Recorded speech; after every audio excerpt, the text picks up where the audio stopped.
வணக்கம். தலைப்புச் செய்திகள். நீங்கள் பேசிக்கொண்டே இருங்கள், நான் மக்களுக்கு நல்லது செய்து கொண்டே இருப்பேன். திருச்சியில் முதல்வர் விஜய் பரபரப்பு பேச்சு. குதிரை பேரம் நடக்கவில்லை, நீதிமன்றம் சென்றால் சட்ட ரீதியாக எதிர்கொள்வோம். அமைச்சர் நிர்மல்குமார்.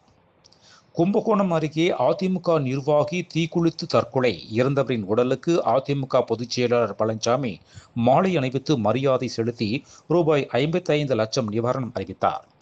கோவையின் பிரதான சாலையில் அண்ணாமலை ஆதரவாளர்கள் ஒட்டிய பிரம்மாண்டமான போஸ்டர் எங்கள் தலைவா தலைமையேற்கவா என்ற வாசகங்கள் இடம்பெற்றுள்ளதால் பரபரப்பு.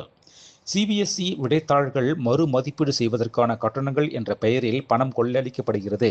மக்களவை எதிர்க்கட்சித் தலைவர் ராகுல் காந்தி விமர்சனம். பொறியியல் படிப்புக்கு விண்ணப்பிக்க கால அவகாசம் 5ஆம் தேதி வரை நீடிப்பு. சென்னையில் உயர்கல்வித்துறை அமைச்சர் விஸ்வநாதன் பேட்டி. கோவை நேரு விளையாட்டு அரங்கில் சர்வதேச கிரிக்கெட் மைதானம் அமைக்கும் பணி நிறுத்தி வைக்கப்பட்டுள்ளதாக அறிவிப்பு. துரதிருஷ்டவசமாக உதயசூரியன் சின்னத்தில் போட்டியிட்டு விட்டோம். துரை வைகோ வருத்தம். தமிழகத்தைச் சேர்ந்த வி மோகனா உட்பட 5 பேர் உச்சநீதிமன்ற நீதிபதிகளாக நியமனம்.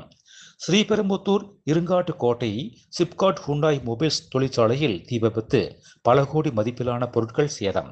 மேகதாது பகுதியில் போராட்டம் நடத்த புறப்பட்ட விவசாயிகள் ஓசூர் எல்லையில் தடுத்து நிறுத்தம். அனைத்து கட்சி கூட்டத்தை கூட்ட வேண்டும் என PR பாண்டியன் கோரிக்கை. எதிர்க்கட்சியே இல்லாத சட்டமன்றத்தில் எங்கள் அண்ணனை முதலமைச்சராக இந்த சின்ன பசங்க உட்கார வைப்போம். திருச்சியில் அமைச்சர் ரமேஷ் பேச்சு. மேலும் விரிவான செய்திகளுக்கு அரசியல் ராஜ்யம் மின் இதழை படியுங்கள். நன்றி, வணக்கம்.